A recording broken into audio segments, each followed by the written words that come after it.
188쪽 골든벨에 도전하다. 얘들아, 어떤 책 먼저 읽을까? 바나나가 정말 없어진다고요? 왜 바나나가 정말 없어진다고?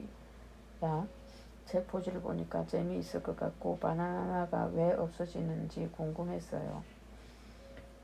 4인방 아이들이 다니는 학교에서 독서 골든벨 대회가 열린다고 했다. 이왕 책을 읽는데 골든벨에 주제되는 책을 읽자는 의견이 나왔다. 나도 좋다고 했다. 선행의 경쟁을 펼치며 독서에 집중할 수 있겠다는 생각에서다.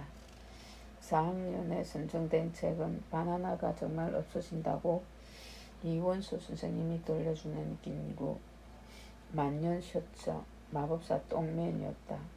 아이들이 먼저 읽겠다고 한 책은 바나나가 정말 없어진다고 있다. 이 책은 환경 문제로 바나나가 없어지게 될 위기를 다루는 책이다. 자연, 환경, 역사, 경제 등 다양한 분야에서 자연과 환경의 변화 때문에 바나나가 사라질 수밖에 없는 이유를 알려주며 바나나 산업이 경제에 미치는 영향과 국제정치까지 다루고 있다. 표지와 제목만 보고 재미있을 거라 짐작하고 고른 책은 첫 장부터 단어에 발목이 잡혔다. 지구, 인류, 야생동물, 야생식물, 채집, 가축, 농작물 재배, 수렵, 농사 등등 반 페이지도 안 되는 5줄에 무려 10개나 되는 어려운 단어가 나왔다. 의학사전을 검색했다. 아이들은 사전에 설명된 내용을 더 어려워했다. 도대체 무슨 말인지 이해가 안 간다고 했다. 평소에 접해보지 않았던 단어라 그런가 보다. 단어 하나하나를 헬미 수준에서 예시를 들어가며 설명했다. 얘들아, 너희가 야외에서 다람쥐를 보았지. 근데 그건 사람이 기른 게 아니야. 자연에서 태어나 스스로 자라난 거야. 그걸 야생동물이라고 해. 야생식물도 마찬가지야. 차를 타고 지나가다 보면 길거리에 난 풀이나 나무들을 보았을 거야. 그것도 사람이 기른 게 아니고 자연에서 저절로 자란 거잖아. 이런 식물들을 야생식물이라고 해. 단어의 뜻을 일일이 설명하다 보니 1시간에 한 페이지도 못 읽었다. 두 번째 시간이다. 신석기 시대 서아시아, 유럽, 북아프리카, 작물, 밀, 보리, 콩, 열대과일, 인류의 생활, 변화, 식량, 생산 증가, 문명, 발전 5줄에 무려 10개가 넘는 어려운 단어가 나왔다. 서아시아, 유럽, 북아프리카 등 지역적인 건 세계 지도에서 설명했다.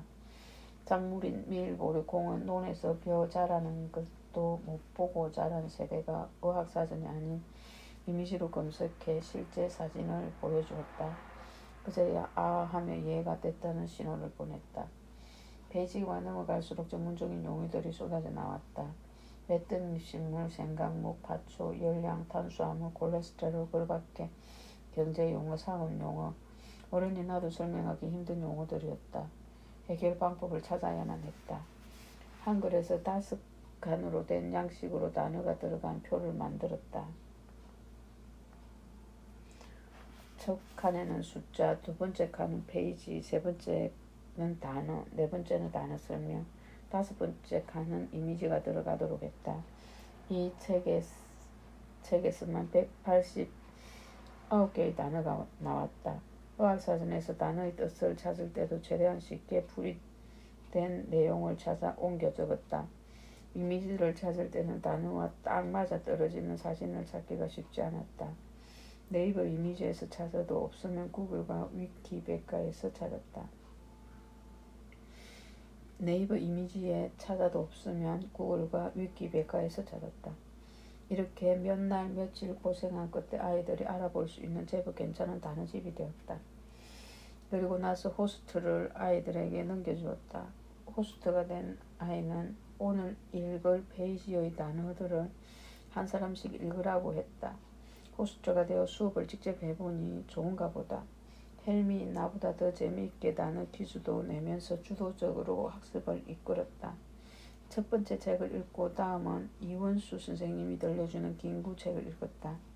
긴구 선생님은 어린 시절에는 개구장이었다. 성장해 가면서 조국의 독립을 위해 헌신하는 독립운동가가 되었다. 긴구 선생님 책을 읽으면서는 모의 골든벨 대회를 열었다. 골든벨에 나올 만한 문제를 아이에게 직접 뽑으라고 했다. 한 아이당 5문제, 4명이니까 하루에 20문제를 풀 수 있었다. 아이들은 문제를 뽑아야 하니 책을 집중해서 읽었고 문제를 만들려니 읽은 내용을 요약해야 했다. 그러면서 쓰기 훈련도 되었다. 모의 골든벨 진행도 재미있게 이끌었다. 문제를 내는 친구는 사회자가 되는 거다. 사회자에게는 문제를 읽을 때 정확하게 발음하라고 했다. 그래야 친구들이 알아듣는다고 말이다. 처음으로 문제를 낼 때는 문제 속에 답이 들어있는 실수를 하곤 했다. 이런 경우에는 쉬운 OX 문제로 내는 것도 방법이라고 일러주었다. 이제는 본인들이 응용해서 네모 상자에 들어갈 말을 무엇인가요? 사지단답형, 주관식 등등 문제를 스스로 만들어낸다. 대회를 앞두고 약간 걱정이 되었다. 이렇게 열심히 준비했는데 실력을 발휘 못해 입상을 못하면 사기가 떨어질까 봐서였다. 아이에게 독서 골든벨 요령을 알려주었다. 얘들아, 골든벨 초반에는 책을 읽으면서 누구나 다 통과할 수 있는 쉬운 문제로 시작할 거야. 아마도 마법사 똥맨에서 문제가 나오지 않을까 싶어. 이 쉬운 문제를 우습게 보지 마라. 일단 이 대열에 들어야 더 높이 올라갈 수 있으니까 너희는 지금 어려운 문제가 나올 바나나 정말 없어진다고 미원수 선생님이 들려주는 긴급 만년서처에서 준비하는데 물론 그것도 맞아. 하지만 이 책들은 꼭대기에 올라갔을 때 문제고 일단 그 전에 탈락하지 않도록 해야 한다. 이런저런 우여곡절 끝에 독서 골든벨이 끝났다. 도리가 우수상을 받았다. 상 받은 아이는 물론 상 받지 않은 아이들까지 서로 축하해주며 좋아했다. 나는 아이들에게 이렇게 덧붙였다. 얘들아, 내가 아는 내용을 다른 사람에게 알려주고 전해주며 나는 가르치는 사람이 되는 거야. 다른 사람을 가르치려면 내가 더 많은 공부를 해야 하고 나만의 학습법까지도 개발하여야 해. 너희들이 호스트가 되었을 때 할머니의 이 말을 꼭 새겨두었으면 좋겠어. 이상 2026년 4월 26일 나이는 먹었지만 일은 하고 싶어 낭독을 마무리하겠습니다. 끝까지 경청해 주셔서 감사합니다.